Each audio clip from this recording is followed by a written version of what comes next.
casharkeena hore waxaan kusoo qaadanay box model iyo qaabka uu u shaqeeyo bal waxaanu eegi doonaa borderska iyo tusaalahoodii si aynu borderska tusaalahooda u eegno waa inaynu course-keena meesha ugu dambeysay inoo joogay aynu sii update garaynaa waxaanu taxtirinaa artikaladan oo dhan kuwan aynu kaga hadlaynay layout-ka waxaanu samaysanaa kaliya laba box oo ah div class waxaanu box 1 waxaanu xidhaynaa halkan waxaanu gelinaynaa qoraal box 1 aynu laba box oo kala samaysano ama hal box oo kale aynu bixino box 2 aynu bixinayna halkan qoraalka geliya box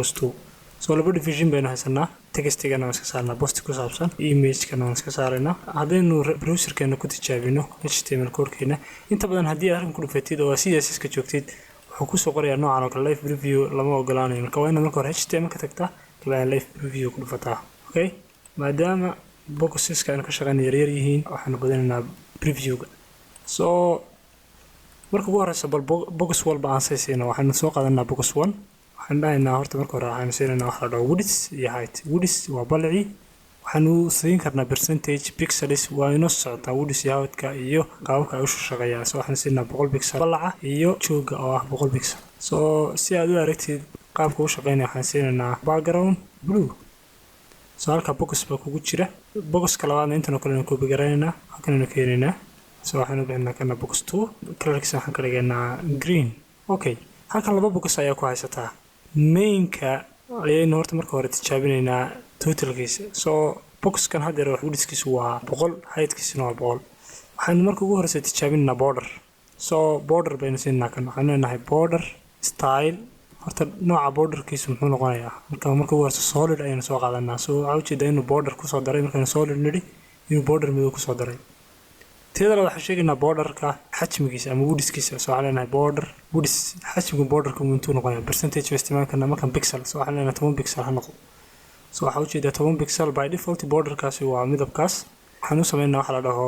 waxaan leenahay border color midabkiisa waxaanu ka dhigi karnaa midabka la dhaho red ujeedaan inuu qaatay border red ah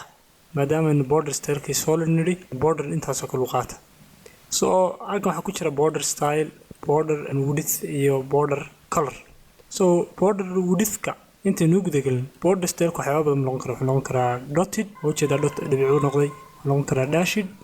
wuxuu noqday dashes marka halka border styleka ilaa dhowr buu qaataa border style solid ayaan marka ugu horeysa soo qadanana taas waa border style border widthku wuxuu kala baxayaa iyo right iyo top iyo bottom maadaama aynu left iyo right sheegin tobankana waxa weeye dhinac walba 10 ku dar dhinaca sare 10 buu ku darayaa dhinacan hoose 10 dhinacan 10 dhinacan 10 buu ku darayaa si darteed inuu gaar u rabno left ama right aan dhahno border right width dhinaca midigta waxaad iga dhigtaa 10 pixel waxa ujeedaa dhinaca midigta inuu ku daray 10 pixel si darteed waxaan soo qaadan karnaa left iyo top qiimayaal kala duwan ayaynu siin karnaa waxaan dhigi karnaa leftigana waxaan siin karnaa waxa la dhaho 10 pixel waynu ka yareyn karnaa hadii 20 ayaynu ka dhigi karnaa leftiga oo ujeedaa inuu dhinaca leftiga badan yahay bidixda sidoo kale waxaan siin karnaa dhanka top 10 pixel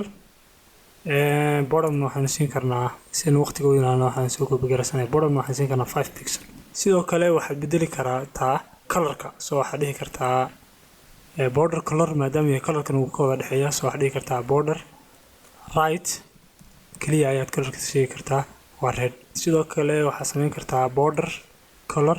waxaad dhihi kartaa hadduu doono ha ahaado blue ama midabka loo yellow halka waxaa ujeedaa qaabka borderka aad color isu siin kartid 3D object oo kale aynu sameynay aynu sida kalena soo qaadana border color aynu soo qaadano topkan waxaan leenahay waxaad ka dhigtaa brown ugu dambeynna waxaan soo qaadanaa bottomka oo ka hoose xagga hoose ah waxaanu ka dhigaynaa black waxaa ujeedaa inaynu borderkii dhinac walba ka bedelnay border colorka in midabba ka dhigi kartaa marka hore borderka waxaad kaloo bedeli kartaa intan wax alaala wixii ku saabsan widthki afartaas waa widthki kana waa border colorki okay border stylekiina waa ka si darteed waxaad dhigi kartaa border left style waa dhigi kartaa waa solid maadaama aan ku wada kala sheegin waxaad dhigi kartaa border right style oo dhinaca midigta styleka soo ahaado waxaad dhigi kartaa dashed top style waa dotted dhibco marka qaab noocaas oo kale ayaad u bedeli kartaa elementiga haddaynu doono elementiga widthkiisa weynu waxaan dhigi karnaa 300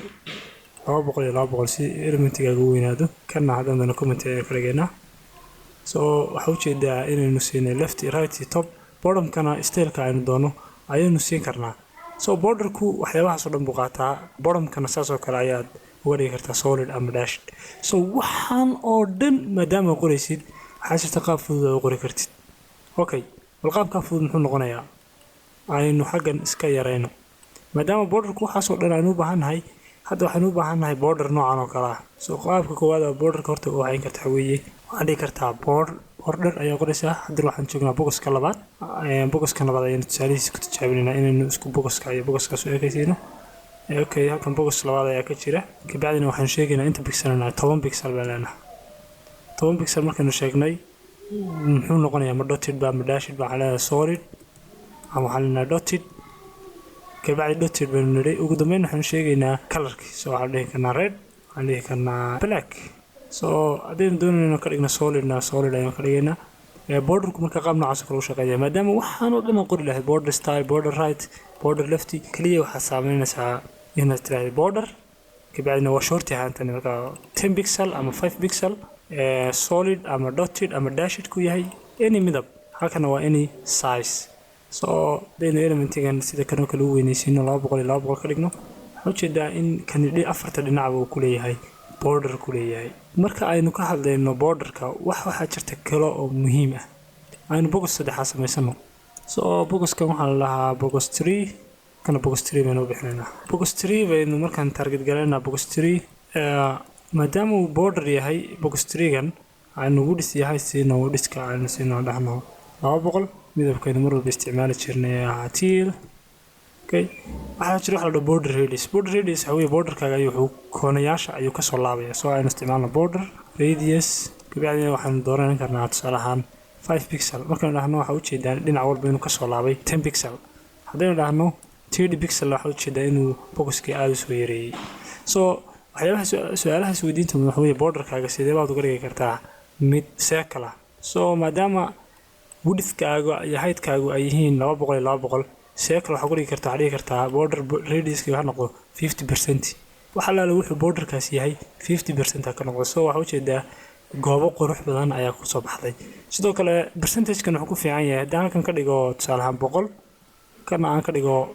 100 waxa u jeedaa in 50% wali ay mataqaanaa border radiuska ka dhigayso waayo waa relative units weeye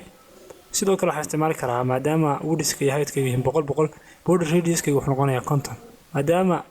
goobadeedu ay tahay 100 widthka iyo heightkeedu maadaama aan 50 doortay gacankaas uu 50 yahay wuxuu shaygaas isu bedelayaa goobo haddaan halkan ka dhigo 200 halkan aan ka dhigo 200 waana border radius ka dhigaa widthka iyo heightka oo mid walba laba loo qaybiyay soo waxay noqonaysaa 100 marka border radius kana qaabkaas oo kale u shaqeeyaa aad iyo aad ayay u mahadsantihiin وبالله التوفيق